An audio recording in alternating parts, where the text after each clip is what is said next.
La Organización Mundial de la Salud sobre salud mental nos indica que no hay salud si no tenemos salud mental. El día de hoy tenemos a una invitada muy especial y para mí es un gusto poder tenerte acá conmigo, Marisela, que es una licenciada en psicología, egresada de la Universidad de San Carlos de Guatemala con una maestría en innovación educativa por la Universidad Galileo. Y hoy vamos a hablar de los diferentes temas relacionados con la psicología. Muchísimo gusto de saludarte una vez más y qué especial que sea de esta manera, aunque sea un poquito diferente este tipo de entrevista de la modalidad virtual, pero es un gusto tenerte acá, poder compartir contigo unos minutitos de tu tiempo y que nos cuentes un poquito más acerca de psicología. Bueno, Jenny, gracias a ti por la invitación de estar acá. Para mí es un placer poder platicar contigo, ¿verdad? Pues la psicología, pues es, como tú lo has dicho, la encargada de la salud mental de las personas, ¿verdad? Algo muy importante, sobre todo en estos tiempos de pandemia, pues creo que todos nos ha ido afectando, entonces siempre es importante, pues, tomar ciertos temas y dudas que se puedan llegar a tener. Claro, y hoy en día hay muchísima discusión también con todo este tema psicológico, todo lo que es salud mental, porque hay muchas personas que ven no tan bien el ir con un terapeuta y también no sabemos si para nosotros es necesario un psicólogo o un psiquiatra. Entonces, yo te voy a explicar más o menos qué es lo que yo entiendo y tú me dices si yo estoy bien o estoy equivocada. Pero yo según entiendo que un psicólogo es cuando nos dan a nosotros también como que enfocarnos o nos dan ejercicios y todo para que nosotros estemos bien con nosotros mismos. Y un psiquiatra, según lo que yo entiendo, es la persona que se encarga en ya medicarnos, porque son las personas que ya están autorizadas, por así decirlo, en medicar a las personas que lo necesiten. Entonces, tú dime si puedes profundizar un poquito más con la diferencia entre psicólogo y psiquiatra. Muy bien. Como tú lo mencionabas, pues el psiquiatra pues se va a dedicar no solamente a medicar, ¿verdad? Pero se trata de enfocar un poquito más en los trastornos de la personalidad. Entonces, para poder ser psiquiatra se debe estudiar medicina, graduarse como médico y ya luego sacar la especialización en psiquiatría. Nosotros como psicólogo lo que nosotros estudiamos es la licenciatura y ya después vamos estudiando las maestrías para poder ir teniendo diferentes enfoques, ¿verdad? Entonces esa sería como la mayor diferencia, ¿verdad? Pero ambos trabajan de la mano. ¿Por qué? Por ejemplo, si tenemos a un paciente depresivo, obviamente vamos a necesitar que el psiquiatra le medique antidepresivos y al mismo lado debe de ir la terapia para indagar por qué está en ese estado depresivo y pues obviamente superar esta situación, ¿verdad? Entonces, el antidepresivo es para disminuir que esa persona intente quitarse la vida, como se da en muchos casos, ¿verdad? Entonces, evitar ese peligro para la persona y trabajar con la terapia de la mano, ¿verdad? Entonces, es un trabajo que se realiza, pues, muy de la mano. Gracias, Marisela. Y yo estaba reflexionando un poquito y también estaba como pensando todo esto y yo llego a la conclusión de que si yo estoy mal, si yo no tengo una sanidad mental, por así decirlo, yo no estoy como que en mis cinco sentidos, ¿verdad? Yo no estoy en mis cinco sentidos, yo no voy a poder bajar de peso, llevar una buena alimentación, estar tranquila conmigo misma, tener una buena relación con las personas, una relación estable, amorosa, con mi familia, etcétera, ¿verdad? Entonces no sé si estoy bien, si al momento que no tenemos una buena salud mental, estamos perjudicando todos estos pequeños, bueno, nuestro círculo social, por así decirlo. Sí, es importante tener una buena salud mental, tanto porque esto influye en el trabajo, en las relaciones interpersonales, de familia y todo, ¿verdad? Muchas veces solo nos enfocamos en las enfermedades físicas, ¿verdad? Pero una persona con depresión obviamente no va a rendir de la misma manera en su trabajo, ¿verdad? Una persona con ansiedad, pues obviamente pues, no va a rendir de la misma manera, ¿verdad? Entonces siempre es importante cuidar nuestra salud mental porque eso es lo que nos ayuda a funcionar de la mejor manera, ¿verdad? Incluso entre las relaciones interpersonales, ¿verdad? Si no superamos pues ciertas dificultades o no nos comunicamos de la mejor manera o asertivamente, pues no vamos a tener una buena relación, ¿verdad? Y sobre todo cuando vamos teniendo patrones de relaciones, ¿verdad? Donde a veces nos enfocamos en aquello que necesitamos, ¿verdad? Y buscamos que la otra persona nos complemente esas necesidades y no debe de ser así, porque la persona debe de ser un complemento para mi vida, pero no un complemento mío, ¿verdad? No la otra persona va a ser encargada de mi felicidad. Entonces, por eso es importante cuidar nuestra salud mental para que todas nuestras relaciones interpersonales pues sean las mejores. Muchas gracias. Y también por la misma razón de que el día de hoy vamos a tener esta pequeña entrevista, esta plática acá entre amigas y con una experta, yo dejé una cajita de preguntas en mi Instagram para que las personas pudieran como hacer mención de algunas inquietudes que tengan. Entonces quisiera leerte algunas preguntas que me hicieron para que tú nos puedas dar tu respuesta profesional y algunos tips o cómo podemos tratar estas preguntas que me hicieron, que te voy a mencionar algunas que son de las que más se repitieron porque para mí son bastante importantes y que sí son de ponerle como que un poco de atención, ¿verdad? Entonces, la primera pregunta que nos hicieron y es que, permíteme, si un niño nos dice, acá está, si un niño nos dice que escucha voces, ¿es necesario llevarlo con un psicólogo o con un psiquiatra? Muy bien. Lo primero sería pues que llevarlo con un psicólogo, porque recordemos que dependiendo de la edad de los niños llegan a tener amigos imaginarios, que es algo como muy común en la edad infantil, ¿verdad? Donde ellos pues por todo su desarrollo, ¿verdad? Tienen una imaginación bien grande, entonces a veces tienen los amigos imaginarios, ¿verdad? Y ya estando el psicólogo en consulta al determinar pues de que no está en esa fase en que los niños pues llegan a decir que tienen amiguitos y todo, entonces sí va a ser necesario pues que ya se haga la evaluación con un psiquiatra, ¿verdad? Porque ya no sería algo adecuado a su edad, ¿verdad? Recordemos de que, por ejemplo, que tengo mi niño pequeño, ¿verdad? Está mucho en el juego de que le gustan los superhéroes y que se meta que tiene uno y todo, pero es parte normal de la etapa de juego, ¿verdad? Y al momento del que el psicólogo determine que no es esa parte de, o esa etapa del niño, entonces sí es necesario ya realizar la evaluación con un psiquiatra y poder determinar qué es lo que está pasando ya en ese momento y si hay algún historial ya en la familia, por ejemplo, de esquizofrenia o algo, ¿verdad? Aunque la esquizofrenia se llega a diagnosticar a partir de los 18 años, ¿verdad? Pero si hay historial de enfermedades mentales, entonces ya podría ser algún indicativo. Eso es muy interesante lo que me comentabas de la esquizofrenia, porque yo sí he escuchado o he visto, ¿verdad? En algunos videos en YouTube, que es donde me gusta mucho ver esto relacionado a las mentes criminales, es lo que a mí me gusta, pero yo he encontrado casos de niños, niños con problemas de esquizofrenia y niños o sea, con un grado de maldad, se puede decir, porque buscan De también. psicopatía. Sí, sí, cabal, esa es la palabra, así niños con problemas así. Entonces, no sé, si nosotros vemos que nuestro niño o algún niño en nuestro entorno tiene problemas así o está demostrando una personalidad muy agresiva o lastima a las mascotas, que es lo normal que nos han dicho, ¿verdad? Si lastiman a un animalito es porque puede que en el futuro puedan hacer cosas peores. Entonces, ¿qué podríamos hacer como para poder empezar a apoyar a estos niños? O sea, llevarlos a un psicólogo, como me decías, pero también en casa, ¿qué podríamos hacer con ellos? Muy bien, en el momento de empezar a ver este tipo de actitudes, lo primero es sentarse a platicar, no de la forma de venir y castigarlo de por qué estás haciendo esto, ¿verdad? Porque entonces en lugar de que el niño pueda comentarnos qué es lo que le está pasando, pues obviamente se va a cerrar. Si ya empezamos a ver actitudes de que está lastimando animalitos, ¿verdad?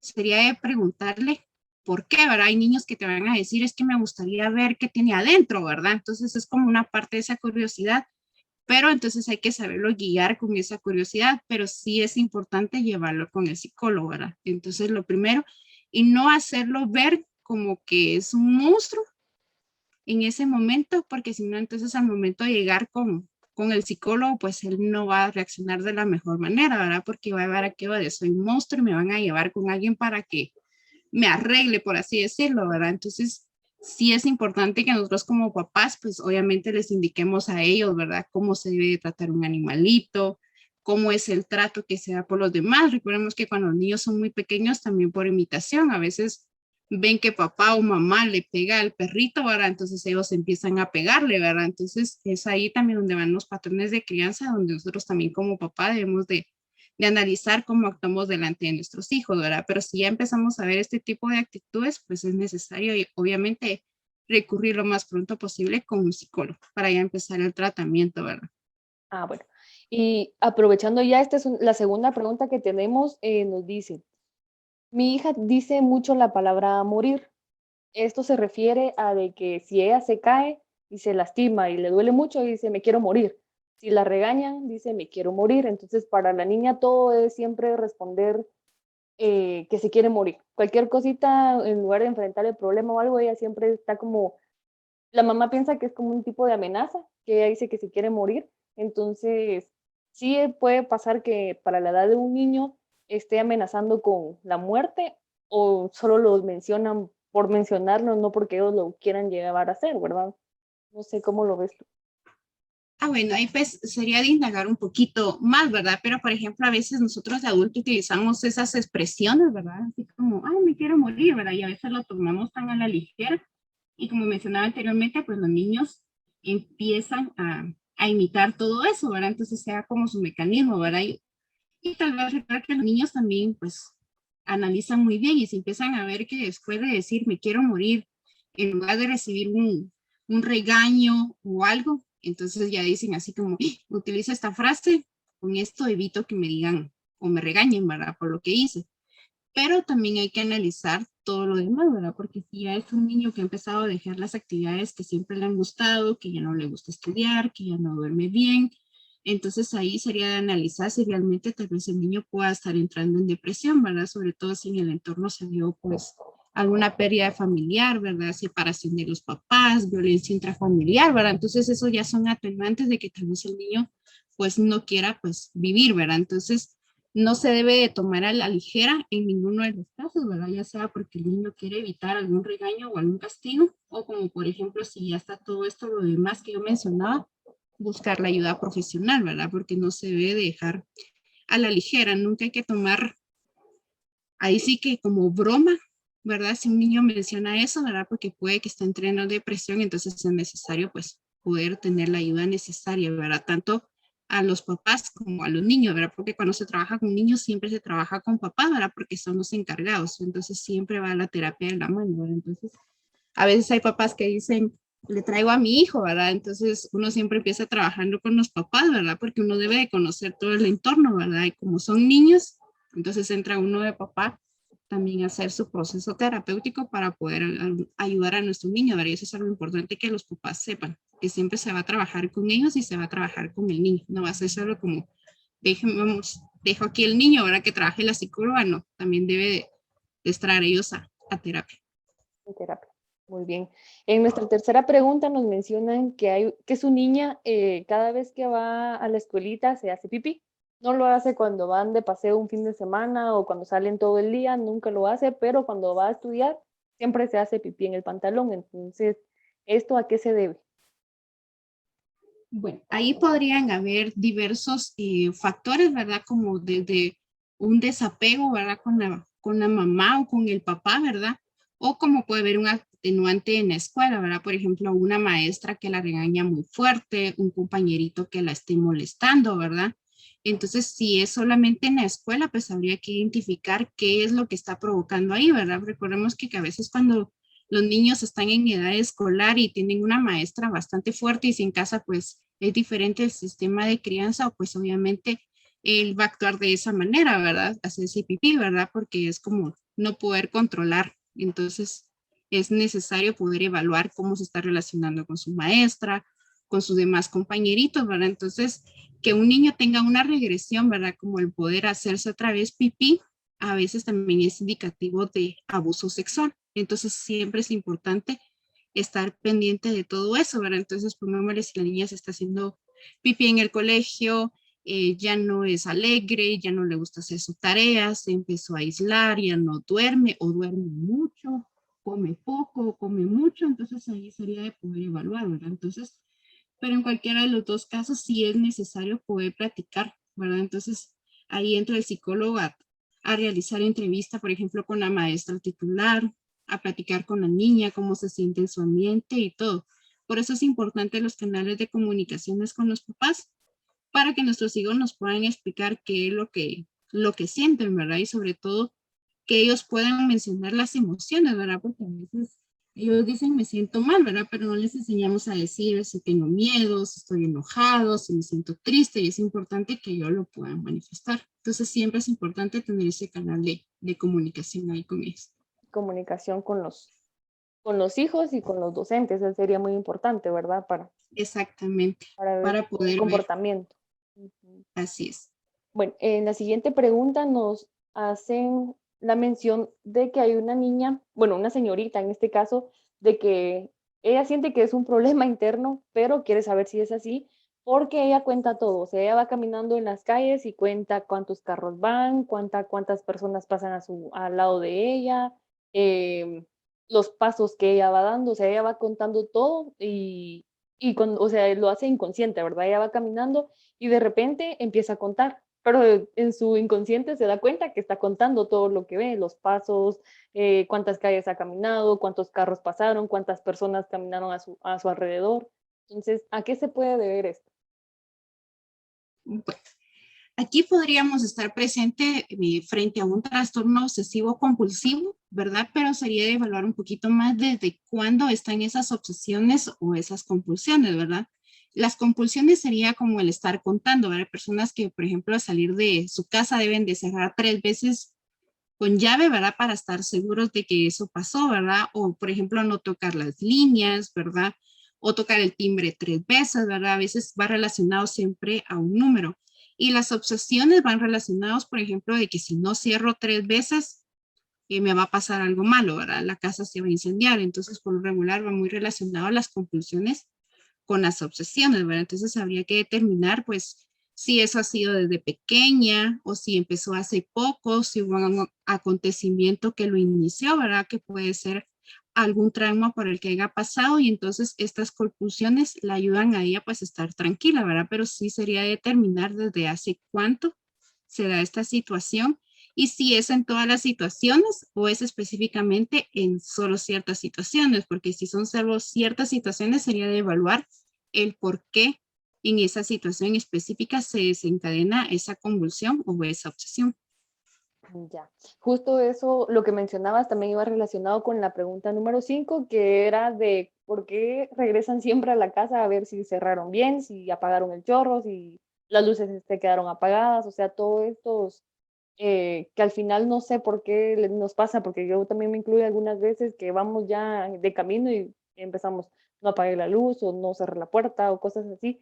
¿Se debe también a que uno puede estar muy distraído en algo o precisamente si es también algún síntoma de algún tipo de trastorno? El hecho de no estar seguros de que no, sí cerramos, ¿verdad? Pero nosotros estamos con esa duda, ese miedo o los nervios, por así decirlo, ¿verdad? Porque también he conocido personas que padecen de nervios, entonces el hecho de que no cerraron una puerta los hace regresar 5 veces y hasta estar seguros, ¿verdad? Y aún así que puedan regresar 5 veces y siguen con la duda de que no cerraron la puerta. Bueno, pues a veces, obviamente en las carreras que uno puede llegar a tener, uno no recuerda de las actividades que uno realizó antes de salir, precisamente porque nuestro cerebro está pensando, por ejemplo, tengo la cita, voy tarde, debo de hacer esto. Entonces, hasta cierto punto es normal, ¿verdad? Como llegar a regresar y verificar. Cuando ya se vuelve un problema de obsesión y compulsión, es cuando la actividad de la persona se ve limitada. Quiere decir que si no regresa las 3 veces a revisar que cerró la llave, no puede continuar con su día. Entonces, sí estamos presentes frente a una obsesión o a una compulsión, ¿verdad? Entonces, esa sería como la diferencia, ¿verdad? Obviamente creo que a todos nos ha pasado así como que planchamos y no recuerdo si apagué la plancha, ¿verdad? Entonces digo yo, a lo Ajá. mejor, bueno, voy a regresar y verla, pero puedo regresar y verla y continuar, ¿verdad? En cambio, estas personas necesitan hasta 3, 4, 5 veces, ¿verdad? Incluso hasta desenchufar 1, 2, 3, ¿verdad? Entonces, ahí ya estamos presentes frente a una compulsión, ¿verdad? Y la obsesión de estar viendo que vaya funcionando, ¿verdad? Entonces, ahí sería como la diferencia entre un pequeño olvido, ¿verdad? De no recordar Mm. cómo realicé mi rutina, ahí a tener algo, ¿verdad? Porque esa obsesión y esa compulsión es algo que ellos deben de realizar sí o sí. Entonces, si no la realizan, incluso pueden tener ataques de ansiedad, ¿verdad? Si no realizan esa actitud, ¿verdad? Entonces, ahí es como la diferencia de decir, bueno, no tengo un trastorno porque se me olvidó si apagué o no la estufa o si desconecté la plancha o si cerré con llave, ¿verdad? Porque ya es algo como voy en las carreras y no recuerdo, ¿verdad? Entonces mejor me cesoro. pero no es algo que me pase todos los días o que tenga que revisar constantemente, ¿verdad? Entonces ahí está como un poquito la diferencia. Ya, muchas gracias. Ahora te voy a plantear bueno, esto nos lo enviaron porque quieren saber tu punto de vista. Y es que se ha visto que Lionel Messi, o más bien se vio en una final de la Champions, que estaba como muy nervioso o muy preocupado por lo mismo del tipo de partido que era, ¿verdad? Era un partido muy importante en una final. Entonces lo vieron vomitar y cuando ya vomitó, regresó y jugó muy bien, ¿verdad? Entonces, ¿a qué se debe esto? ¿Pudo haber sido un ataque de pánico, un ataque de ansiedad? O sea, ¿en qué rango entra esto que pasó con Messi del vómito? Porque nos habían dicho que era porque él tenía un trastorno del desarrollo, que era una variante con un autismo. Entonces, ¿cómo lo ves tú? Bueno, yo voy a decir que hubo una ansiedad por la presión que él tenía en ese momento, ¿verdad? Y obviamente lo que se estaba pues jugando, ¿verdad? Lo que era ese partido, ¿verdad? Ya con lo del diagnóstico que muchas personas pudieron decir que estaba dentro del espectro autista, pues Messi nunca ha dado alguna declaración que diga, ¿verdad? Que él tiene este tipo de trastorno, ¿verdad? Recordemos de que todos los trastornos que van relacionados al espectro autista, pues se ve cierta limitación del desarrollo social con las demás personas, por ese vincular con los demás, ¿verdad? Y hemos visto pues que Messi, pues estando con lo demás, pues juega bien en equipo, está bien con su familia y todo, ¿verdad? Entonces, ahí sí creo yo que empezaría un poquito más como rumor, ¿verdad? Porque no hay como el diagnóstico de un profesional que diga, miren, él tiene esto, ¿verdad? Entonces, Ujú. y si eso fuera así, pues él presentaría pues estas dificultades en todos los partidos y no es así. Lo presento específicamente en este, ¿verdad? Donde obviamente platicábamos, era muy importante el partido y lo que ellos podían lograr. Y obviamente él como figura del equipo, pues estaba toda la presión delante de él, ¿verdad? Entonces yo creo que en ese momento le dio un ataque de ansiedad y por eso vomitó, que es como una reacción del cuerpo, ¿verdad? Entonces ya después él se tranquilizó y pudo continuar, ¿verdad? Entonces yo más creo que fue un ataque de ansiedad lo que le dio a él en ese momento por lo mismo del partido. Por los nervios de la competición, ¿verdad? Exactamente, El nivel de competición que era. exactamente. Ahora tú nos podrías explicar lo que es la diferencia entre un ataque de pánico y uno de ansiedad. O sea, ¿a qué se debe uno de pánico? ¿Por qué es que podamos tener nosotros mucho pánico en ciertas ocasiones o por qué nos puede dar ansiedad? Muy bien, la ansiedad hasta cierto punto es como normal que nosotros podemos llegar a tener, ¿verdad? Por ejemplo, cuando estamos frente a situaciones de que no estamos como muy normalizados, ¿verdad? Por ejemplo, hasta platicar en frente de una persona, uno puede decir, pues estoy muy nerviosa, ¿verdad? Pero el término correcto es, estoy un poquito de ansiedad, ¿verdad? Un ataque de pánico es cuando la persona siente que está en peligro o que puede llegar a morir, ¿verdad? Entonces le da taquicardia, palpitaciones, empieza a sudar, empiezan temblores, sacudidas, falta de aliento, ¿verdad? Escalofríos. Entonces ahí sería como la diferencia entre el ataque de pánico y el ataque de ansiedad. Entonces el ataque de ansiedad, por ejemplo, lo podemos llegar a experimentar todos en algún momento, ¿verdad? Pero es algo que podemos controlar. En cambio, el ataque de pánico, si la persona incluso a veces se queda hasta paralizada y ya no puede salir de ese estado. Entonces ahí sería un poquito la diferencia entre ataque de pánico y ataque de ansiedad. En esto podríamos encontrar también lo que son los traumas o fobias, por así decirlo. Entre las fobias, yo te puedo mencionar una de las mías. Yo pensaría que yo tenía fobia a las arañas, pero con lo que tú estás comentando de que se quedan paralizadas las personas, a mí no me pasa. O sea, yo les tengo miedo entonces, porque yo veo una araña y me da mucho miedo, o una lagartija, pero no es como que me quede paralizada, ya no puedo hacer nada más. Entonces, en este caso, eh, supongamos que yo también he escuchado que hay personas que no les da miedo volar, o sea, subirse a un avión. Entonces, ¿esto a qué está relacionado?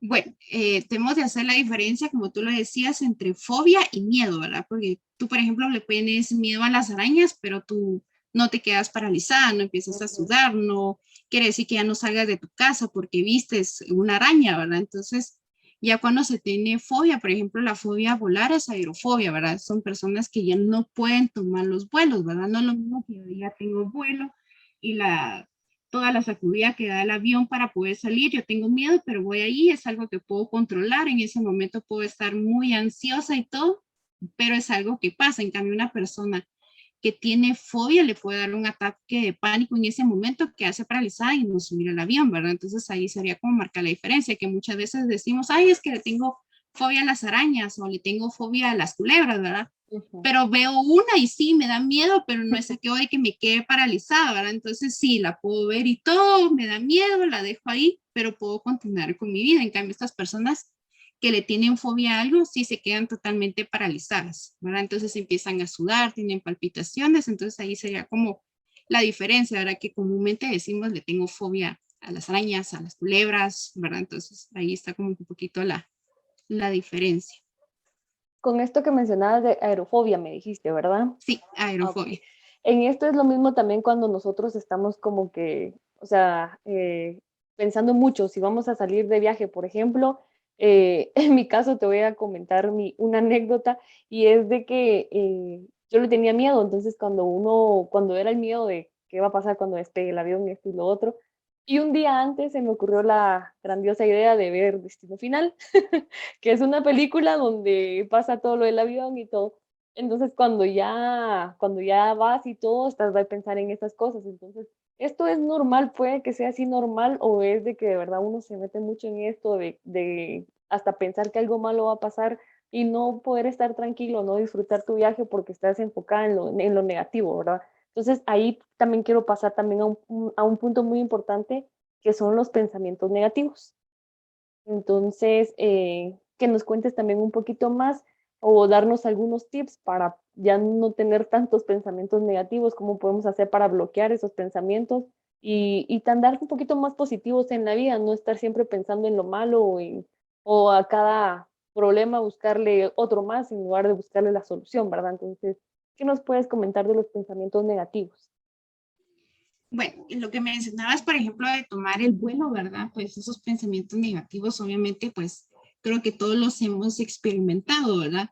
Ya cuando se vuelven en dificultades, cuando tú ya no puedes realizar alguna actividad por ese mismo pensamiento negativo, ¿verdad? A veces, pues la tendencia humana es imaginarse el peor escenario, ¿verdad? Así como puede haber una película que se relacione con eso, ¿verdad? Pero lograste subir al avión, aunque tenías esos pensamientos, pues realizaste todo lo que debías de realizar en tu viaje, ¿verdad? Y con los pensamientos negativos, pues lo mejor que se puede hacer es no evitarlos, porque no es sobre evitar los pensamientos, sino saber manejarlos, ¿verdad? Entonces, muchas veces lo que se realiza en psicología es analizar o racionalizar ese miedo o ese pensamiento negativo, ¿verdad? Por ejemplo, si tengo un pensamiento de negativo de, por ejemplo, si realizo tal cosa, me va a pasar esto, es explorar, ¿verdad? ¿Por qué? ¿Por qué tengo este miedo? ¿A qué se debe este miedo? Entonces ya cuando se está racionalizando eso y viendo cuáles pueden ser las consecuencias, pues el paciente entonces empieza a ser un poquito más consciente de qué es lo que está imaginando, cuáles serían los peores escenarios, cómo poderlo manejar para que él tenga como esas herramientas de cuando le vuelva a venir ese pensamiento negativo, decir, bueno, puedo auxiliarme de esta persona, puedo hacer esto otro, este es mi peor escenario, pero puedo hacer esto, ¿verdad? Entonces, como ir racionalizando para que cuando me pase otra vez ese pensamiento negativo, que a veces en ciertas personas es como un mismo pensamiento recurrente, tener como esas herramientas, ¿verdad?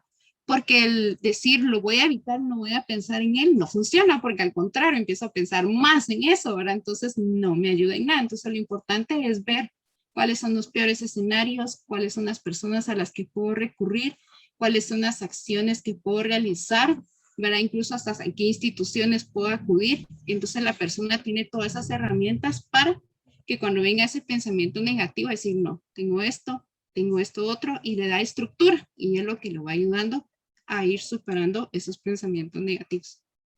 La clave aquí es como que liberarnos de esta prisión que son los pensamientos negativos, porque al final es una prisión en nuestro propio cerebro, ¿verdad? Nuestra mente Exactamente. nos mantiene en esta prisión. Y aprovechando también, con lo mismo de las preguntitas que te comentaba de la cajita de Instagram, me llegaron unas cuantas preguntitas ahí que también yo los veo como unos focos de alerta, creo que lo habíamos hablado como banderas rojas. En este caso, bueno, se habla de las relaciones con personas tóxicas, como se le dice hoy en día, ¿verdad? Porque ahora para Uh cualquier -huh. cosa es tóxico. Pero, eh, ¿cómo ves tú o qué banderas rojas o de qué manera se lleva a cabo en estos tiempos? todo lo que es malo en una relación, qué es lo que sí, qué es lo que no se debe dejar pasar, porque uno de los comentarios que más recibí fue de que ahí están en relaciones no precisamente donde hay golpes, pero sí hay violencia psicológica. Entonces, ¿es necesario acudir con un especialista, con un terapeuta para poder nosotros salir adelante o es algo que nosotros mismos tenemos que trabajarlo solos? Siempre se recomienda el poder ir con un especialista porque a veces no somos conscientes de las actitudes que nosotros tenemos o de las actitudes que tienen con las demás personas con nosotras, ¿verdad? Hay personas que no se criaron en poner límites sanos hacia las otras personas, ¿verdad? Entonces es ahí donde se da como esa relación tóxica que les decimos, ¿verdad? Porque no tengo como esos mecanismos de poder decirle a la otra persona lo que a mí no me gusta o lo que me está haciendo daño, ¿verdad? Entonces sí es importante poder acudir con un especialista para que nos pueda ayudar, ¿verdad? Entonces siempre es importante saber qué es lo que me gusta y con lo que no estoy. Y obviamente pues mi pareja debe ser una persona que me sepa escuchar, ¿verdad? Y que comprenda qué es lo que yo necesito, ¿verdad? Porque siempre es importante poner esos límites sanos de lo que a mí me parece y lo que no me parece, ¿verdad? Eso ya son como acuerdos que se llegan en pareja, ¿verdad? Pero últimamente pues se tiene mucho el tener que estar cediendo hacia las demás personas porque es como el tener una bonita relación, ¿verdad? Pero siempre se debe de ceder hasta cierto punto, ¿verdad? Porque en una relación se debe de dar como el crecimiento de ambas partes, no estar en una relación donde yo deba de dejar de hacer cosas porque a mi pareja no le guste, ¿verdad? Porque uno siempre debe de tener, cada pareja y debe de tener su personalidad individual, ¿verdad? No debe de dejar de ser él o ella por estar en una pareja, porque entonces es obviamente donde se vuelve la condependencia hacia la otra persona, porque entonces se queda sin amigos, ya no sale con familia, ya no tiene actividades y todo gira en torno hacia su pareja y es ahí donde ya no se logra salir de esas relaciones tóxicas, porque entonces ya dejé todo lo que yo quería por esa persona, entonces ya no tengo a nadie quien más, ¿verdad? Entonces puede llegar a aquel sentimiento de miedo a la soledad, ¿verdad? Entonces por no querer estar sola, pues prefiero estar con esta persona, aunque no me apoye, por ejemplo, en mi trabajo, en mis estudios, en lo que a mí me gusta. Entonces siempre es importante comunicar cuáles son mis límites, ¿verdad? Entonces sí, pues obviamente la conoció en cierto ámbito, debe de continuar ese hábito, ¿verdad? Siempre es recomendable para las parejas, ¿verdad? Ya sea de novios o de casados, tener un tiempo a solas, donde pueda realizar actividades con amigos y lo demás, porque el que estés en una pareja no quiere decir que dejes de ser tú como persona y que te dejen de gustar tus actividades, ¿verdad? Entonces sí es importante poder asistir con un especialista, con un psicólogo, para llevar todo ese proceso, ¿verdad? Sobre todo si ya se empezaron a identificar banderas rojas, ¿verdad? Como que no les deja tener amigos, no los deja salir, que ya no les gusta que cambien su forma de vestir, ¿verdad? Entonces, o que les empieza a hacer de menos sus sentimientos, o cuando empiezan a llorar, entonces así como, ay, empezaste otra vez a llorar, o otra vez con lo mismo, ¿verdad? Entonces, son indicativos de que a la otra persona no le interesa lo que me está pasando a mí, ¿verdad? Entonces, eso no debe darse en una relación sana, ¿verdad? Porque debe ser importante que la otra persona comprenda, ¿verdad? Entonces, así como yo debo comprender a la otra persona y poderlo escuchar. Que al final es desgastante también, ¿verdad? Es desgastante estar en un tipo de relación así, donde no podemos estar cómodos con nuestra pareja, no podemos compartir libremente porque es molesto para la otra. Entonces viene una parte de la pareja que dice, mejor no salgo porque así evito un problema. Y entonces empezamos a limitarnos para no ofender o para que no hacer un problema con la pareja, ¿verdad? Y acá mencionaba lo de codependencia. Entonces, ¿nos podrías dar tal vez una definición de codependencia y dependencia? O sea, que en una relación, ¿verdad? ¿En qué se basa o de qué se trata la codependencia y la dependencia también en una relación? Muy bien.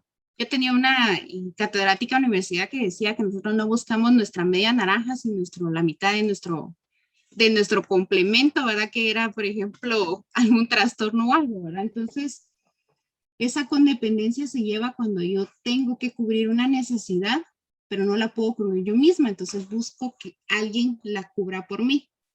Entonces busco que esa persona cubra ya sea cariño, estabilidad financiera, ¿verdad? Pueden haber un montón de cosas más, ¿verdad? Entonces es algo que una necesidad que yo necesito cubrir, pero no lo trabajo en mí misma. Entonces siempre estoy dependiendo de que la otra persona lo pueda hacer hacia mí. Entonces es donde entramos en ese círculo vicioso, ¿verdad? De relaciones, ¿verdad? Así como necesito que me den esto, no me lo da, salgo, pero no sané eso dentro de mí, esa herida que yo tengo, vuelvo a encontrar otra vez una misma relación así, ¿verdad? Y entonces es donde vamos cayendo destructivamente en relaciones, donde yo trato de buscar que me den eso que no tengo, pero eso no me lo tiene que dar la otra persona, es algo que yo debo de curar en mí. Entonces es ahí cuando se da la codependencia desde la otra persona. No puedo hacer yo si la otra no está conmigo, ¿verdad? Entonces es ahí donde se da la codependencia. Busco que los otros cubran en mí una necesidad y es ahí donde se entra en todo ese círculo vicioso que es importante, pues obviamente trabajarlo en terapia, ¿verdad? Después de terminar una relación siempre se recomienda, ¿verdad? Pasar un tiempo a solas para sanar ese duelo, ¿verdad? Porque al final, pues, se terminó la relación, es como un duelo, ¿verdad? Algo que se perdió, poderlo superar para poder entrar a otra relación, porque así aprendo qué fue lo que pasó y no, porque si automáticamente salgo de una relación a otra, no estoy curando nada, estoy saliendo de esta codependencia, entrar a otra porque no puedo estar solo, porque necesito esto y así se van esas relaciones que lo van desgastando a uno mentalmente. Pues se va desgastando al final porque es lo que nos descompone físicamente, emocionalmente y en todos los sentidos, Exacto, porque no nos permite estar bien, ¿verdad? Entonces, así es.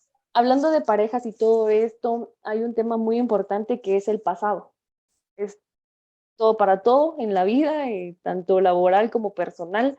Tenemos que cerrar nuestro pasado para poder continuar con nuestro presente y obviamente avanzar hacia el futuro. ¿Qué pasa cuando una persona no puede cerrar un ciclo o vive en el pasado, así hayan pasado ya muchos años?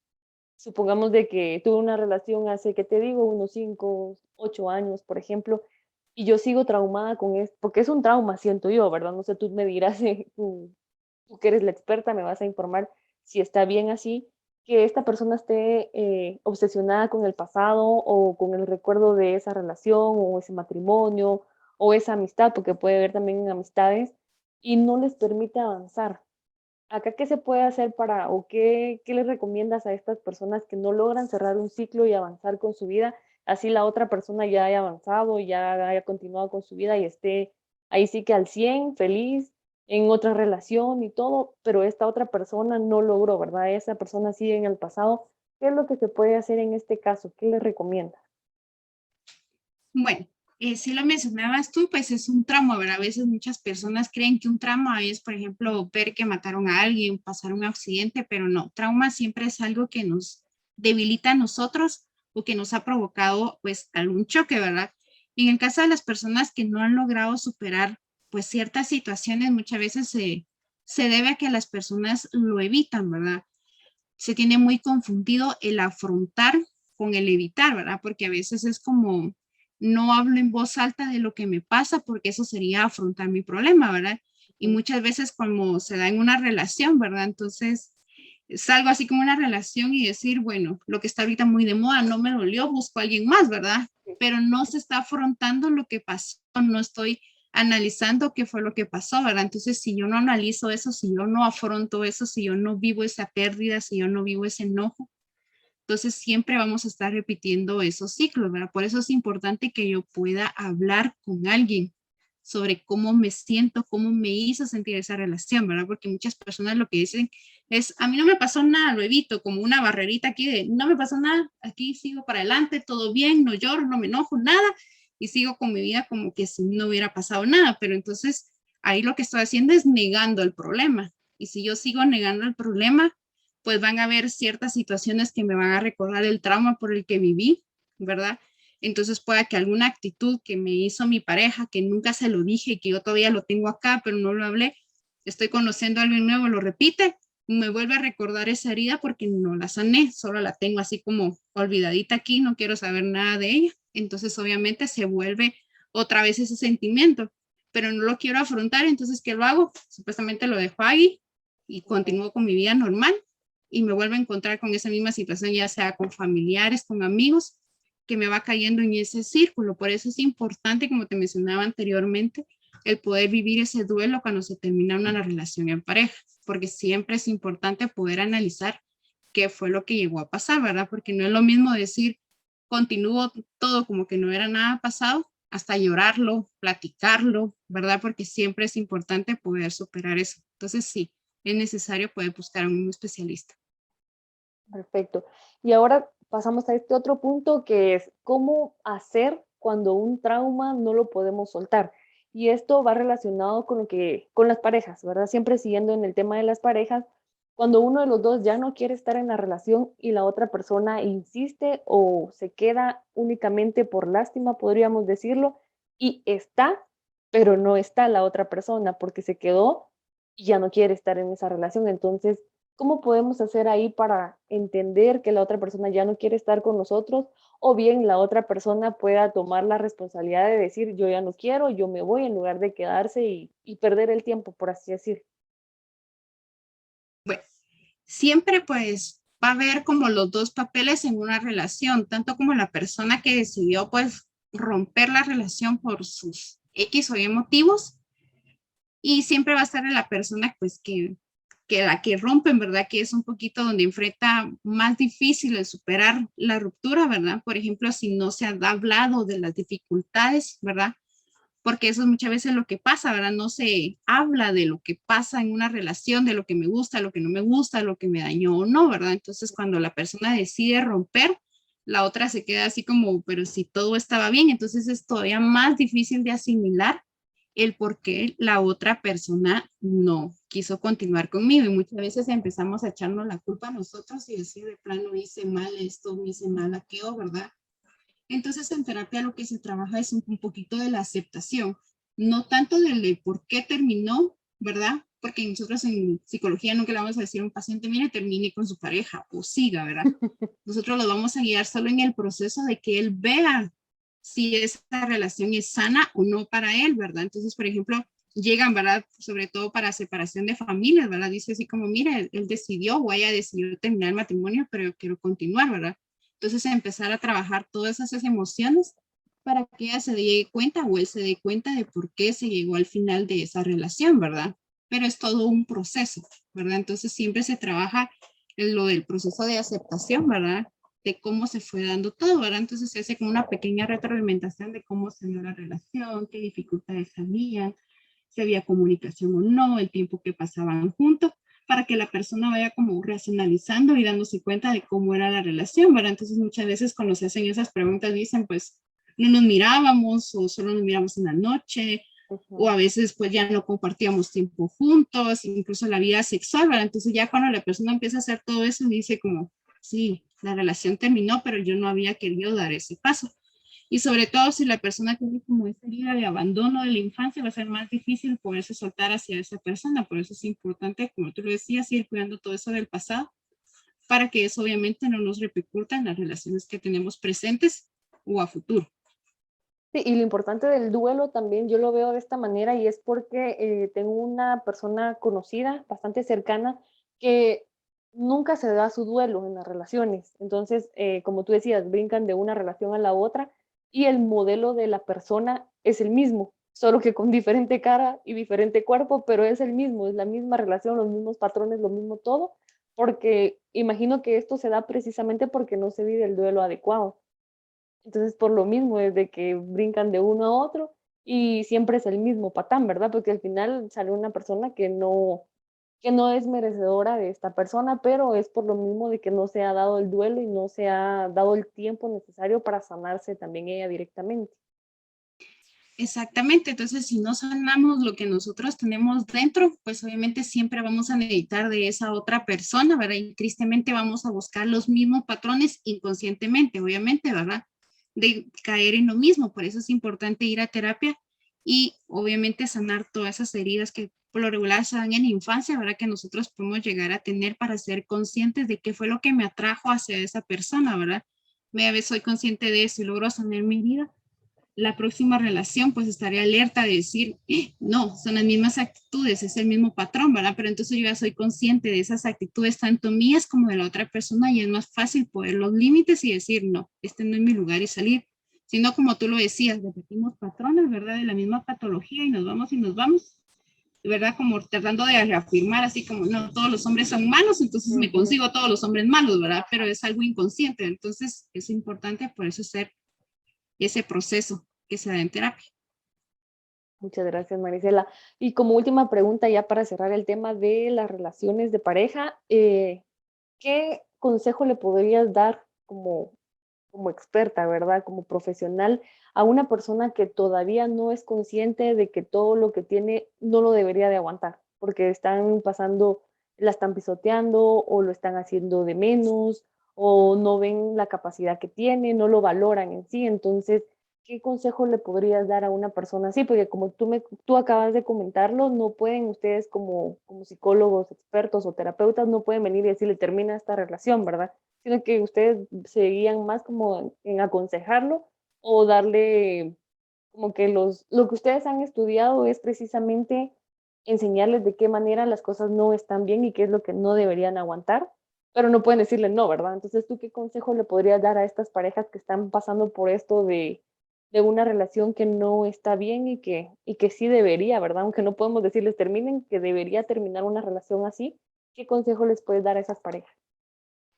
Bueno, lo importante es que la pareja pueda darse cuenta de las malas actitudes, porque hay personas que todo lo ven bien, ¿verdad? Entonces, en ese punto que la persona todo lo ve bien o que no ve mal esas actitudes, es un poquito más difícil que uno le pueda decir vaya a terapia, porque entonces va a ser así como, pero si todo está bien, ¿por qué voy a ir a terapia si nuestra relación está bien? Entonces, ahí sí es un poquito más difícil hacerle ver o hacer ser consciente a esa persona de que esas malas actitudes, porque si los patrones de crianza, por ejemplo, de papá y mamá, ha sido que esa es una relación o que ese fue mi modelo de familia, ¿verdad? Entonces, obviamente no voy a ver mal eso, entonces voy a creer que estoy en una buena relación, ¿verdad? Entonces ahí es un poquito difícil poder llevar a una persona a terapia, porque bien lo dicen, ¿verdad? Para que la terapia funcione, la persona debe de estar de acuerdo o debe decir, sí, yo necesito terapia, que es como el primer paso de pedir ayuda, de decir, yo necesito ir a terapia. Ya cuando la persona pues ha dicho, no, definitivamente esto no es sano, esto no es bueno, trabajar, ¿verdad? Entonces, ya sea que se trabaje en una terapia de pareja, ¿verdad? Que los dos estén de acuerdo a decir, bueno, estamos mal, nos estamos dañando, es necesario que nosotros podamos platicar. Entonces se trabaja tanto individual como de pareja, ¿verdad?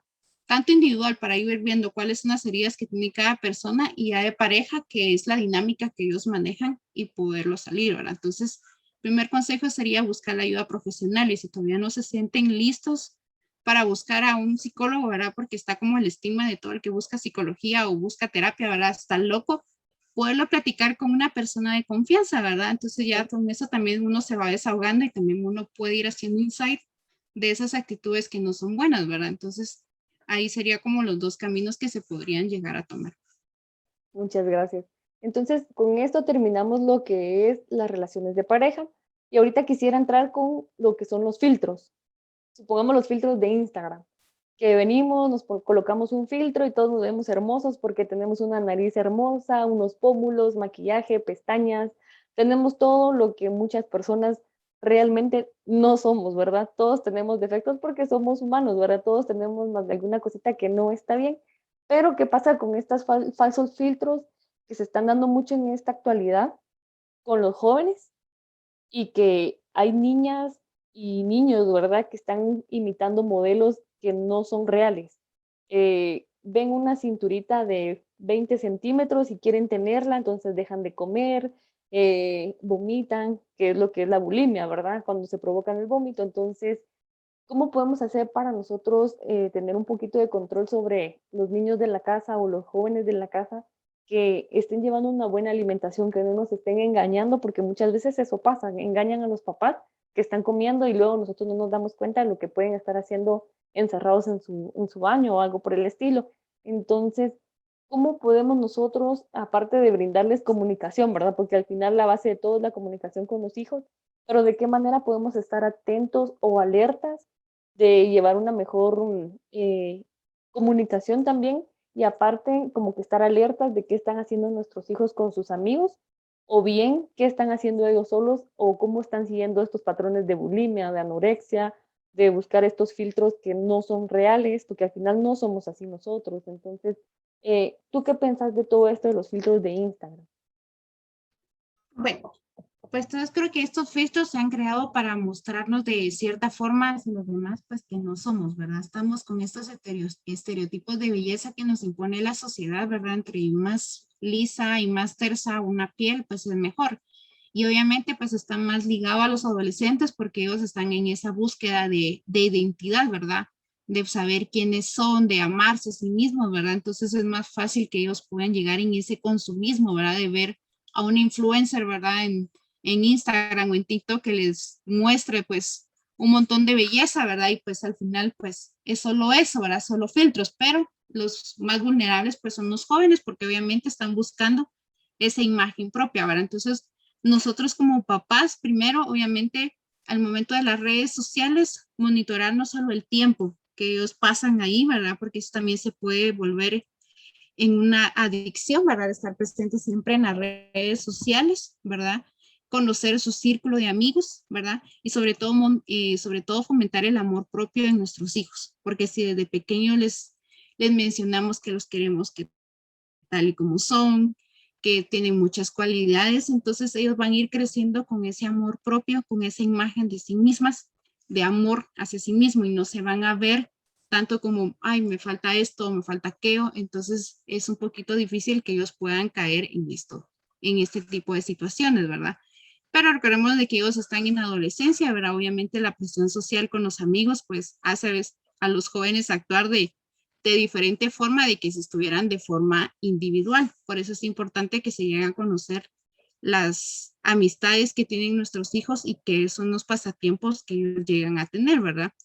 Y ahora con lo de la bulimia y la anorexia, pues obviamente esto va muy relacionado con la imagen personal que cada persona pueda tener, que actualmente pues por todo lo que nos bombardean las redes sociales de lo que es ser bonita, lo que es ser exitoso también, Sí. entonces pues muchas personas se llegan a creer esa imagen, ¿verdad?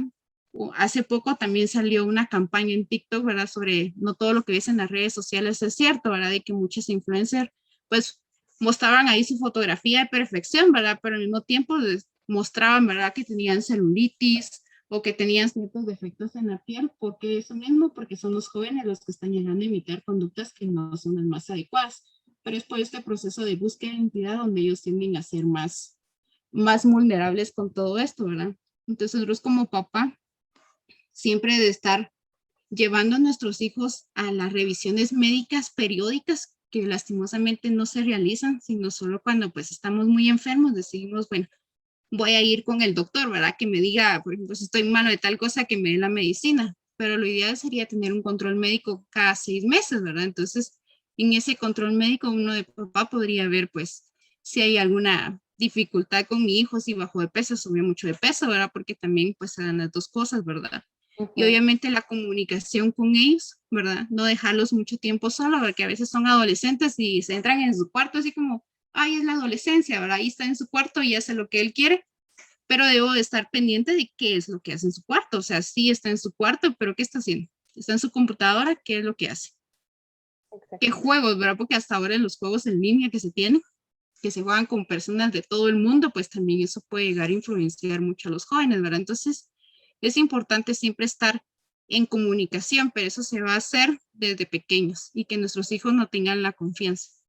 Porque si para todo, cualquier cosita que ellos nos lleguen a contar de algo que pasó, nuestra primera reacción es regañarlos o algo, pues obviamente la próxima vez no van a venir a confiar en nosotros. Exacto. Entonces siempre es de, por mucho el enojo que un papá pueda tener en ese momento de lo que hizo, pues es escucharlo y tratarlo de orientar para que en una próxima situación no se haga eso, ¿verdad? Porque lastimosamente lo primero que hacemos es regañar o castigar, y entonces obviamente el joven no va a volver a confiar en nosotros, ¿verdad? Entonces es importante irlos guiando en todo ese camino.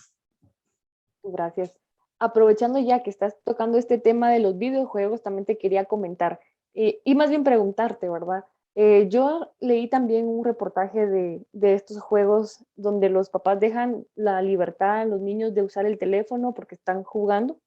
y realmente están jugando con personas de varios lugares, como tú lo mencionabas. A veces te están hablando con argentinos, con españoles, con europeos, o sea, salen personas de todos los lugares y nuestros hijos o nuestros hermanos o los niños de la casa están jugando con un montón que ni siquiera los conocen físicamente, sino que solo por voz o por el juego, ¿verdad? Pero yo estaba leyendo un reportaje de un videojuego donde habían personas pedófilas que se hacen pasar por niños o por jóvenes y juegan con estos niños, ¿verdad? Y ya después de eso empiezan a pedir otras cosas, cuando vienen ya las fotos y todo eso. Hay un grado de los niños que son tan pequeños, que son inocentes, que ellos no están como que al 100, no saben qué es lo bueno, qué es lo malo. Por eso es muy importante también desde muy pequeñitos explicarles qué es lo que sí se debe permitir, qué es lo que no se debe permitir. ¿Tú cómo ves esto de llamar eh, a los niños les dicen, ah, esto se dice así, y en lugar de decir el nombre real? O sea, ¿tú ves que esto es bueno o que definitivamente es malo? O sea, debemos enseñar a los niños desde pequeño cuál es el nombre de nuestras partes íntimas para no ponerles sobrenombres y que ellos no los puedan engañar fácilmente. Sí, es necesario pues que tengan que se le pueda dar la educación, ¿verdad? De cada papá, pues ese es un tema como muy tabú, hablar sobre educación sexual con los hijos, de si debe hacerse o no, ¿verdad? Pero es importante que ellos mencionen, por ejemplo, pene, vagina, ¿verdad? Porque entonces, que son partes del cuerpo, hay un montón de cuentos que se pueden trabajar, ¿verdad? Desde Estela Guetta muy fuerte que habla sobre los secretos buenos, los secretos malos, cuáles son sus partes privadas que nadie puede tocar, ¿verdad? Es importante, ¿verdad? Ujú. Una anécdota de una maestra en una institución, ¿verdad? Contaba que la niña le decía que su tío lamía su galleta, ¿verdad? Y pues ella le decía, ay, lame tu galleta y todo, ¿verdad? Pero después empezaron a haber indicios de abuso, que era porque la mamá nunca le enseñó a la niña a decir, pues, que su vagina se llamaba así, ¿verdad? Entonces le decía tu galleta. Entonces ella le contaba a la maestra, y después la maestra se sentía mal porque decía, o sea, ella me contó que su tío lamía la galleta, pero no sabía que era eso, por eso es importante, porque si la mamá le hubiera enseñado en ese momento a su hija que eso se llamaba vagina, y si ella le hubiera llegado a contar a su maestra, mire, es que mi tío me lamió la vagina, entonces se hubiera dado ese indicio de que la niña sufría abuso, por eso es importante que los Ujú. niños sepan el nombre de cada cosa, ¿verdad? Así como ano, pene, vagina, para que ellos sepan al momento de expresar, ¿verdad? Siempre mencionarles que su cuerpo es su cuerpo y ningún adulto debe de sobrepasarse eso. Por eso es muy importante que nunca obliguemos a los niños a dar cariño. Si ellos no quieren abrazar, que no abracen. Porque a veces, muchas veces de adulto y por nuestra cultura es así como, es un niño maleducado porque no le fue a dar un beso a su tía o porque no le fue a Ujú. dar un beso a su abuelita. Pero lo que le estamos enseñando a los niños que ellos no son por ejemplo, propios de su cuerpo, ¿verdad? No le estamos enseñando que su cuerpo es su cuerpo, le estamos enseñando que si a un adulto le dice darme un beso, se lo tiene que dar. Y es ahí donde puede Exacto. empezar la vulnerabilidad de los niños para que sufran de abuso. Entonces ellos deben de decir no. Entonces el niño hay que enseñarle buenos días, buenas tardes, obviamente las normas de cortesía, el saludo y todo. Pero sí es importante que nuestros niños sepan de que su cuerpo es su cuerpo, que nadie lo puede tocar y si él dice no, es no. Y si alguien quiere hacerlo, pues que venga con la confianza de podérselo contar a sus papás, ¿verdad? Entonces sí es importante pues que ellos aprendan el nombre de sus partes para que no pasen este tipo de situaciones. Sí, qué fuerte eso que comentabas, porque muchas veces los papás vienen y dejan como responsabilidad de los docentes o de los terapeutas o de las personas que están a cargo de los niños y no toman la responsabilidad de ellos directamente de que tienen que llamar todo por su nombre como es, porque como tú decías, o sea, la maestra se pudo haber dado cuenta desde un principio, pero por el hecho de no llamar las cosas como son, entonces al final se dio más y más tiempo, avanzó quizá más el abuso, entonces es muy importante realmente llamar todo por su nombre, ¿verdad? Entonces, Así es. aprovechando también esto, te voy a contar una anécdota que me pasó a mí cuando estaba en primero básico, creo que fue, como de 12, 13 años más o menos. Y fue una vez que, bueno, yo vivo en Antigua, estudiaba en La Salle, tú sabías que yo estudiaba en La Salle, entonces ahí recibíamos clases por las tardes, que eran las clases de computación. Entonces, recuerdo que una vez íbamos con mi mejor amiga, ¿verdad? Íbamos caminando para la casa y cabal, una cuadra antes del parque había un señor en un carro que se estaba masturbando, pero en ese entonces nosotros no lo sabíamos, ¿verdad? Entonces el señor nos habló desde el carro y nos dijo, hey, niñas, ¿qué hora tienen? Y nosotros en aquel entonces, que tampoco es tantos años, pero no era muy normal andar cargando un celular, ¿verdad? Pero nosotros no teníamos la hora y fue así como que, no sé, más o menos son como las 4, ¿verdad? Por ejemplo.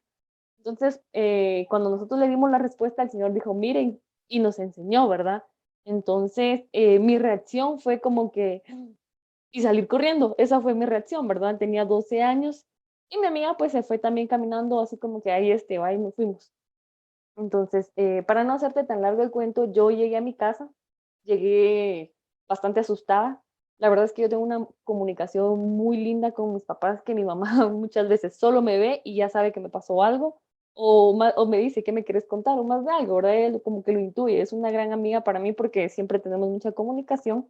Y esa vez yo llegué a mi casa y ella me dijo, ¿qué te pasó? Porque me vio diferente, ¿verdad? Entonces yo empecé a llorar y le dije, me pasó esto y esto y esto. En aquel entonces, como te digo, no cargábamos un celular y no era tan accesible, ¿verdad? Entonces fue como que mi papá llamó a un tío que era policía, le informó todo cómo había estado, entonces le dijo, lo ideal hubiese sido ir a la policía rápido porque así se pudo haber encontrado al señor, porque obviamente estaba haciendo algo que no se debe en zona pública, ¿verdad? Que es un delito. Y aparte con con niñas, ¿verdad? Porque éramos unas niñas de 12 años. Entonces, avanzaron los días y la verdad para mí sí fue muy impactante o fue algo muy molesto. O sea, yo a veces no podía dormir porque estaba con todo esto. Entonces decidí, ahí sí que por decisión propia, ir con la psicóloga de ese entonces en el colegio. Entonces llegamos a la charla con mi mejor amiga y le comentamos cómo había estado todo. Y le dije, ¿verdad? Bueno, pasó esto, esto y esto, el señor nos pidió la hora y en lugar de darnos la hora, cuando nosotros le íbamos a responder, él nos mostró otra cosa, entonces, pues nos asustamos, ¿verdad? Para mí fue muy incómodo comentarle eso a la psicóloga y la psicóloga solo me vio y me dijo, ya, mire, lo que usted tenía que haber hecho era decirle a él, y eso presume, o decirle, y esa cosita es lo que está tratando de impresionarme o algo así. Entonces, en ese punto yo me quedé así como que, bueno, ¿verdad? O sea, tal vez esa era la respuesta que me tenía que dar la psicóloga. Bueno, ¿verdad? La verdad ya no regresé porque no me sentí cómoda, pero ahora que soy grande me doy cuenta que la respuesta que ella me dio no era una respuesta adecuada para una niña de 12 años, que realmente en ese momento yo tenía un tipo, no sé si era trauma, pero sí tenía un miedo, ¿verdad? O sea, yo no quería ni ver a las personas. Si estaba un carro estacionado, me daba hasta miedo voltear a ver, porque decía, yo puede estar ahí alguien y haciendo algo que no debe, ¿verdad? Entonces, yo siento que la respuesta de la psicóloga no fue la adecuada. ¿Tú qué hubieras dado de respuesta o qué piensas que tuvo que haber hecho esta psicóloga en ese momento y no la respuesta que ella me dio? Muy bien, ¿verdad? Con este tipo de situaciones que a veces pues son muy comunes tristemente en nuestro medio, ¿verdad? Son personas exhibicionistas, ¿verdad? Que obtienen placer y excitación, obviamente, de enseñarles sus partes privadas a niños. ¿Por qué? Porque saben que, por ejemplo, una niña de 10, 12 años obviamente nunca ha visto un pene, mucho menos a un hombre masturbarse, ¿verdad? Entonces, ellos lo que buscan es esa excitación, ese miedo que causan, esa primera impresión que causan, ¿verdad? Por eso buscan a niños, lastimosamente, para hacer este tipo de situaciones, ¿verdad? Y claro, pues que fue un trauma, ¿verdad? Porque fue algo que cambió tu vivencia, ¿verdad? Que te hizo pensar ya en que muchas cosas podían pasar, que decir, hasta relacionarse con el color del carro, ¿verdad? Decir, bueno, carro blanco, de repente es la misma persona, se Ajá, parece al mismo modelo, ¿verdad? exacto. Obviamente, pues fue un trauma, porque tenías que 12 años, eras una niña, estabas en pleno desarrollo, ¿verdad? Entonces, la respuesta obviamente de la psicóloga, pues no fue la correcta, ¿verdad? Porque ¿cómo ibas a saber tú, pues ya términos ya de adultos de manejar, pues que la vulnerabilidad de un hombre puede ser su tamaño o no, de su pene, ¿verdad? De decirle, ay, tu pene es pequeño, entonces no eres muy varonil por eso, ¿verdad? ¿Cómo ibas a saber tú de niña Exacto. ese tipo tú de respuestas, ¿verdad? Yo creo que la psicóloga ahí debió de enfocarse más en cómo te habías sentido tú, cuáles eran tus emociones, cómo estabas viviendo eso, cómo poder afrontar una próxima situación, porque tristemente se tiene que hablar de eso, de qué poder hacer, ¿verdad? Lo ideal en ese momento es retirarse de esa persona, ¿verdad? Tratar de pensar en el número de placas, ¿verdad? Saber así como era tal modelo, era tal cosa, iba vestido de tal forma, como lo mencionaba, pues ese tío que era policía para poder hacer la denuncia, pero obviamente estamos hablando de una niña que fue vulnerada por un adulto, ¿verdad? Entonces, pues obviamente tu reacción pues fue la de cualquier otra niña que hubiera hecho, ¿verdad? Su cerebro primario, ¿verdad? Corriendo, ¿verdad? Para salir de ese peligro, ¿verdad? Entonces, ella tenía que verse enfocado en que tú sacaras todo eso, qué era lo que te sentía, cómo te afectó eso. Eso es lo que tenía que haber manejado en ese momento y de ahí darte pues herramientas de que si volvía a poder pasar eso, cómo podías tú actuar y obviamente quitarte el peligro, porque no te vas a poner tú como niña de 12 años a decirle a un tipo eso. Ujú. Eres una niña frente a un adulto que te está vulnerando. Obviamente no te vas a hacer tu frente, tienes que salir de esa situación de peligro, ¿verdad? Acudir a ciertas personas, decirte, mira, aquí cerca está la policía, puedes enfocarte hasta el adulto. Esos son los tipos de respuestas que debo darte y obviamente ayudarte emocionalmente a sacar eso para que no estuviera relacionando ese suceso con carros, con situaciones que obviamente va a ser parte de lo normal, pero que fuera de lo menor manera posible.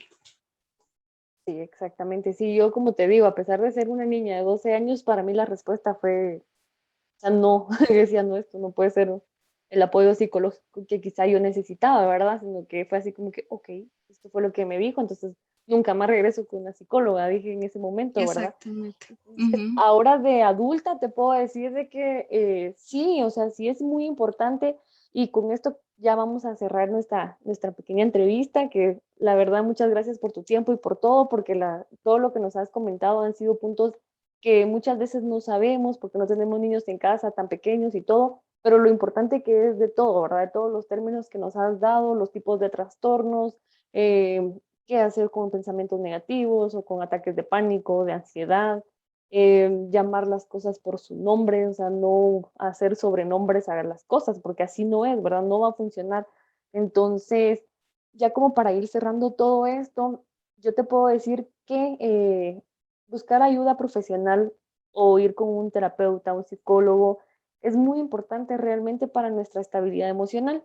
Entonces, sí, para muchos es, si van a un psicólogo es porque están locos, otros han dicho, yo no voy con un psicólogo, pero ¿para qué le voy a contar mi vida? O sea, ¿para qué les importa? O ellos solo quieren saber para contárselo a alguien más.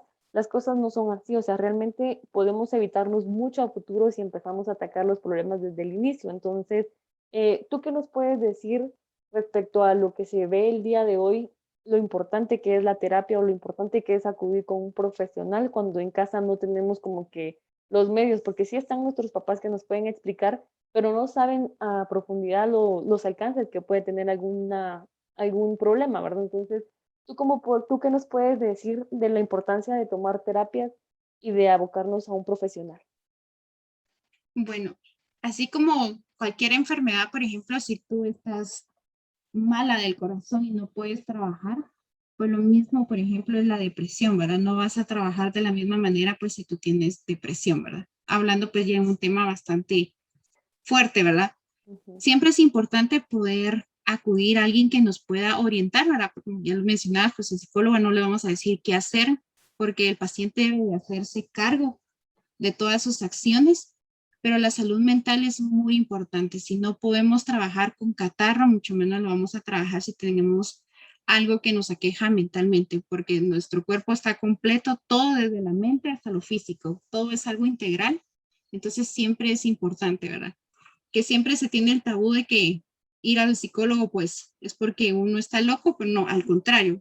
Eso quiere decir que me quiero lo suficiente como para saber que algo no está bien en mí, entonces necesito buscar esa ayuda, ¿verdad? Entonces, Ujú. que lo vean así, no como estoy loco, no, sino al contrario, me quiero lo suficiente, quiero salir adelante, quiero estar de la mejor forma, entonces busco la ayuda que me pueda ofrecer un profesional. Entonces siempre es importante pues buscar con el que se sienta más cómodo, ¿verdad? A veces entre mujeres prefieren tener a una mujer, ¿verdad? A veces entre hombres pues tener a un psicólogo varón, ¿verdad? Pero siempre buscar especialistas, ¿verdad? Porque cada psicólogo tiene su área, algunos trabajan con niños, otros trabajan con adolescentes, otros con familia, otros con pareja, entonces es siempre importante investigar un poquito el psicólogo con el que voy a ir y las referencias que tenga para que no pase una situación como la que tú nos contabas anteriormente, ¿verdad? Que en lugar de poder ayudar o orientar, pues fue una experiencia mala y si a la persona le costó, pues obviamente difícilmente va a confiar nuevamente en otro psicólogo para poder aportar ahí e ir trabajando, ¿verdad? Entonces que lo vean como es, como amor propio de decir necesito mejorar, no como estoy loco, no, al contrario. Me quiero, sé que estoy mal y puedo mejorar, entonces me quiero, entonces voy a buscar la ayuda profesional para estar de la mejor manera. Sí, es como que ya tener nosotros, o sea, establecer que la salud mental es lo más importante antes de andar muy bien vestidos, con los mejores zapatos, con el mejor maquillaje. Lo primero es nuestra salud mental, entonces tenemos que, si nuestra salud mental está bien, todo lo demás va a estar bien. Lo podemos decir así, ¿verdad?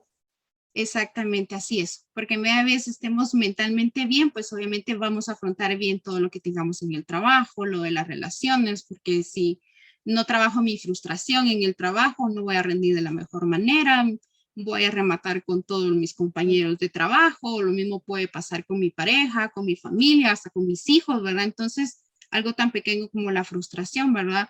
O personas que no le hacen frente a cosas que le dan miedo, ¿verdad? Que le causan ansiedad. Entonces dice, ay, no, esto me causa mucha ansiedad, mejor dejo este trabajo por acá y se van perdiendo oportunidades que tal vez la persona tenía todas las capacidades, pero no, por no manejar eso, pues se fueron quedando ahí. Entonces sí, es muy importante lo que tú mencionas. Muchísimas gracias, Marisela. Ha sido un honor esta plática contigo para profundizar un poquito sobre estos temas. Yo sé que hay muchísimos temas más que también deberíamos abarcar porque son una infinidad de problemas diarios que encontramos, pero yo creo que hoy mencionamos y tocamos algunos puntos muy importantes y claves que nos pueden ayudar, ¿verdad? A todos los que puedan escuchar esta entrevista, yo creo que vamos a encontrar de una u otra forma un tipo de apoyo, pero también tú cuéntanos, sabemos que tú eres psicóloga, que tienes una maestría en innovación educativa, pero ¿cuál es tu núcleo, por así decirlo? ¿Tú atiendes a niños o jóvenes o cómo es como tú atiendes? Muy bien, yo trabajo mayormente con niños y con adolescentes, que es en el área en el que yo me he enfocado, como tú le decías, la maestría en innovación educativa, ¿verdad? Pues va relacionada con todo lo de que es educación, ¿verdad? Muchas veces los niños presentan alguna dificultad en las clases, ¿verdad? Y muchas veces dicen, ay, es porque es tontito o cosas así, pero hay cuestiones emocionales que se van reflejando en el rendimiento académico. Entonces yo me enfoco más en eso, en trabajar con niños y adolescentes, que es en el área en el que yo me desenvuelvo más. Qué bueno, Marisela. Pues muchísimas gracias. No sé si quieres comentarnos algo para cerrar.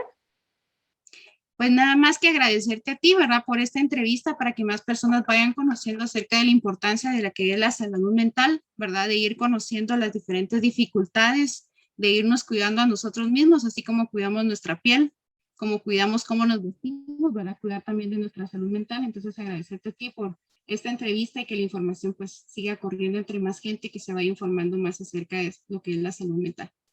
Muchísimas gracias, Marisela. Entonces, en tus redes sociales te consiguen en Facebook como Marisela Ordóñez, ¿verdad? Así es, así es. Bueno, Ahí me pueden contactar, mandar un mensajito privado y ya pues me estoy concretando las citas y todo. qué bueno. Muchísimas gracias por tu apoyo, por tu tiempo, por comentarnos un poquito más acerca de estos temas y pues esperamos que podamos trabajar un poquito más adelante en otros temas. Y nada, solo que agradecerte tu tiempo y muchísimas gracias. Con mucho gusto estoy para servirte en cualquier situación. Gracias, Marisela. Feliz día.